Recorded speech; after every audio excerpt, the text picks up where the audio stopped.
Hi everyone, my name is Munhofen and I'm a project manager at Sparkbox. I'm super excited to share with you the project manager's best friend, the technical lead. And if you are already tuning out because you see the words project manager and you are not one, please, please do not tune out because I definitely think this presentation has value for designers, developers, business owners, UX strategists, not just project managers. All right, you've heard tech lead, you understand its value, and you're probably thinking, how could this benefit my projects? So think about it. Have you ever been in a project where maybe there's no technical vision and you're all equally responsible for figuring out? Which means that, you know, if everybody's responsible for figuring it out, no one's responsible, right? It's kind of like the whole if everyone owns it, no one owns it thing.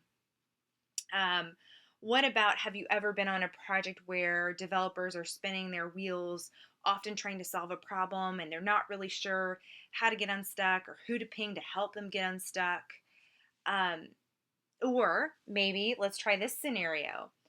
You've been in a project where you actually don't know where the technical limitations are, or maybe even you realize a project design comp doesn't match up with the development restrictions after getting the client really excited about that. That would be a huge bummer.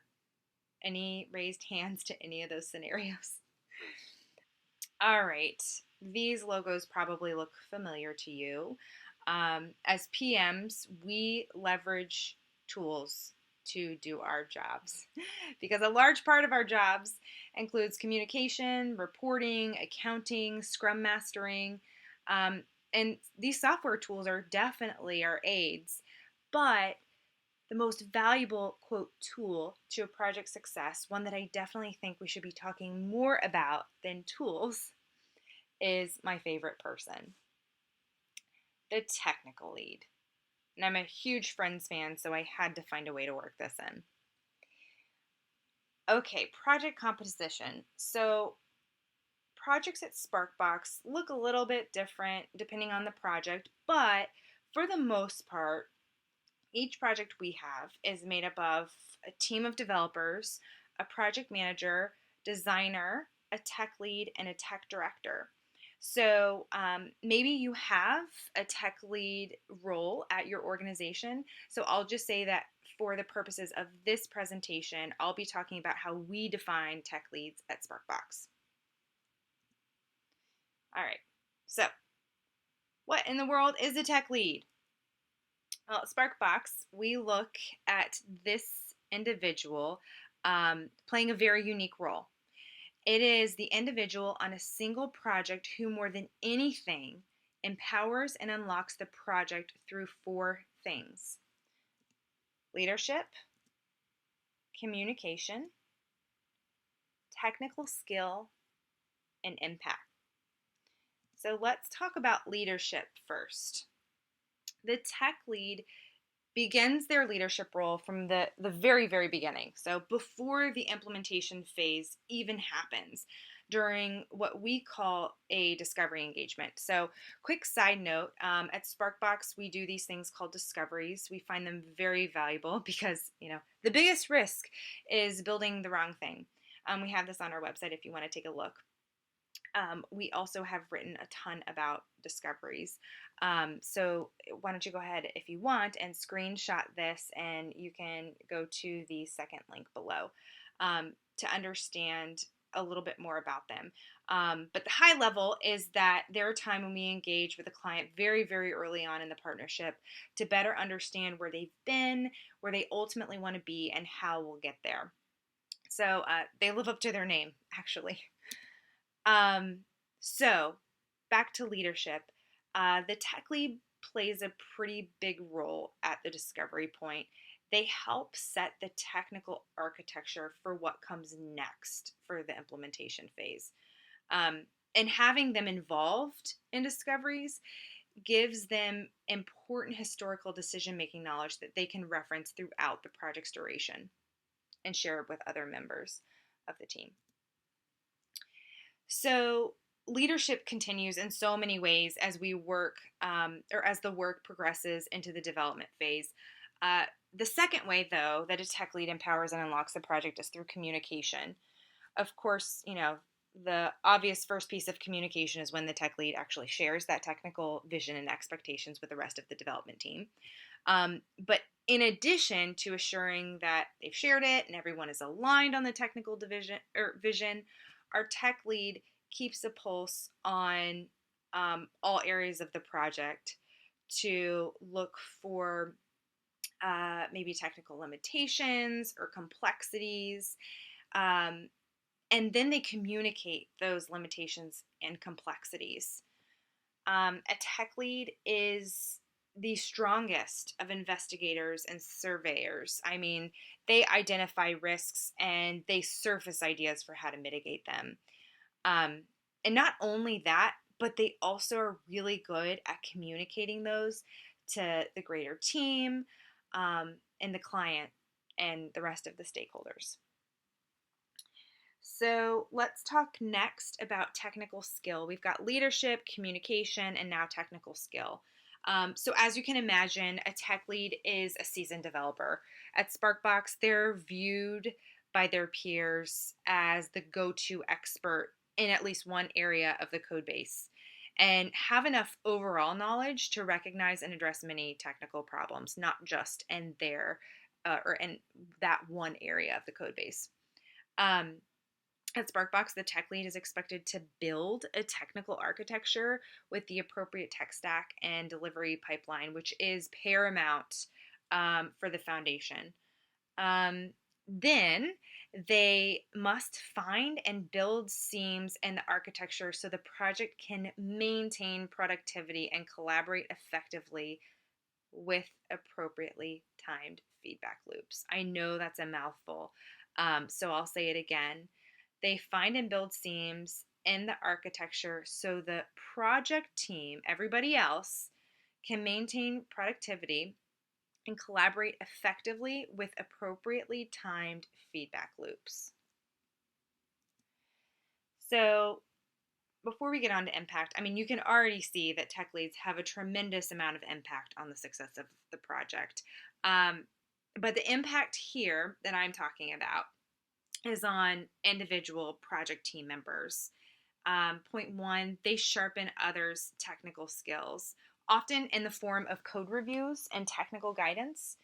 The tech lead role is yet another opportunity to provide intentional, specific teaching opportunities for all individuals involved. And at Sparkbox, we look to grow and encourage the cultivation of our team and what we call our entry-level values, which are fluency, humility, and empathy. So this is, we've got the technical part and we've got the character part here. That's a pretty tall order. But it's important. And why do PMs need a tech lead? Well, from everything so far, it's pretty clear that they bring a lot of value to the project. But I'll point out three things here.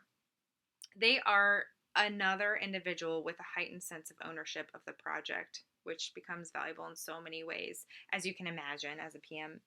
And they're thinking about the project in a very similar vein as a project manager, just how it relates to the technical side of the project. Secondly, a tech lead also helps team members level up their technical skills in a way that a project manager just can't. As PMs, our skill sets are not technical in nature or in practice, and tech leads are able to empower and advance developers in ways that, like I said, we just can't. And lastly, as a project manager, you should lean on your tech lead to fill in the technical gaps and elevate projects to the next level. That's what they're there for. They elevate projects to the next level for successful and high quality delivery for the client. But as a project manager, you're thinking, okay, well, what if I do have this role at my organization? how do I, as a project manager, make the most beneficial relationship with the tech lead? How do I cultivate a really healthy partnership? Um, so I'm going to go through three things that I think are really helpful, that I think are super important, and that have personally helped me build a really strong partnership with my tech leads. The first one is trust. This is like a no-brainer. It's scientifically proven that, you know, high trust leads to better collaboration, trust among whomever in your organization. Um, there are many ways to get to a place where you have established trust with your tech lead, because you're probably thinking, well, how do I do this? Um, one of the things that I first have to remind myself is that we are both human, and we both, I should assume that we are both operating under the assumption that the other has the best intentions for the project. You just have to trust that. Um, and trusting in that, you can have a healthy conflict, you can have healthy, productive discussions, and you can make unified decisions. If you both believe, okay, we're human, we make mistakes, but ultimately we both have the best interest for the project. Um, One of the ways that I promote trust is through transparency. I openly share with my tech leads appropriate project challenges and opportunities that maybe are not best to share with the rest of the team. Maybe because I don't want to squash team morale, or it's just not something that they need to spend their thoughts and energies on. Um, those are the things that I can share in confidence with the tech lead. And when a certain level of trust is established, it's so much easier to have vulnerable conversations about blind spots. So, this is the second thing that I think allows us to have the most beneficial, productive relationships with our tech leads: vulnerable conversations. Um, and the great thing about displaying professional vulnerability is that it only leads to even more trust building, more support, more project success. So it's really like a win win win win all the way around. And then the last thing is clarity of expectations. We know as project managers and just as humans, working with others, that it's really important to state what your expectations are. Um, the tech lead role is a very different one from the day-to-day development role, and it can be difficult for a tech lead, especially a new tech lead, to know how much time to spend coding versus teaching versus planning, all these things that they are actually being asked to do. So without sitting down and discussing the expectations you have for them as a PM, they can easily be left flailing. I mean, you can only imagine. So make your expectations known at the very beginning of the project. And something that I do is I set regular PM tech lead meetings to continue talking about how, maybe our expectations of that role have changed or stayed the same. Because as we know, the way projects start are never the way they end. So that's just the reality of it, and it's not a bad thing, but it is reality, and so we have to continue talking about it. Another thing that I actually do at these regular meetings with a tech lead is, we pull up the project success document, how we define success for this project, and we talk about if the project is moving in the right direction, as outlined in that success doc. We talk about any foreseeable challenges or opportunities even. Um, and sometimes we review the budget and the feature list, and we look at what's coming up in the next sprint. So it's great. It's a week. I do mine weekly. All right. So we've covered a lot, and I'll end with this. The value of a tech lead. I hope that you see the value in it for you too in your organization.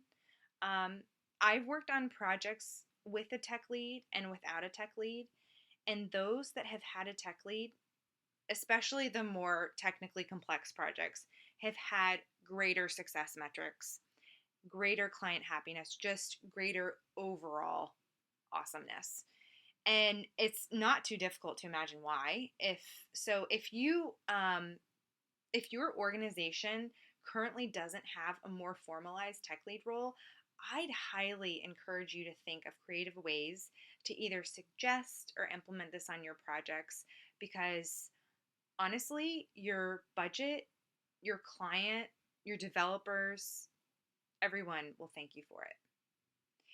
All right. I hope you enjoyed this presentation, and I hope we continue the conversation on the value of tech leads. Thanks.